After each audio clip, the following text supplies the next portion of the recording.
याच्यात फार खर्च नाही आणि एकदम ओके एकदम. पुण्यामधील मोठ्या मोठ्या सोसायट्या काही पैसे वाचवण्यासाठी त्यांचा STP बंद ठेवतात. लीगली बाइंडिंग असतानासुद्धा फक्त पैशासाठी STP बंद ठेवतात आणि वाटेल तिथे अनट्रीटेड सिवेज सोडतात.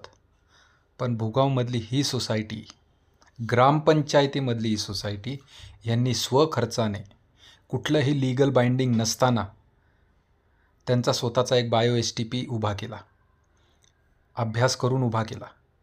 हा STP फक्त 1000 स्क्वेअर फीटमध्ये बांधला आहे. त्याचा ॲन्युअल मेंटेनन्स फक्त 36,000 रुपये आहे. अँड क्वालिटी ऑफ वॉटर तुम्ही जर बघाल तर टॉप नॉच. ह्याला म्हणतात ट्रू सिविक सेन्स. कुठलंही बाइंडिंग नसताना, गरज नसताना फक्त स्वतःसाठी, देशासाठी, समाजासाठी आणि पर्यावरणासाठी काहीतरी करून दाखवण्याची तीव्र इच्छा ह्या सगळ्या नागरिकांमध्ये आहे. Hats off to you all. Hats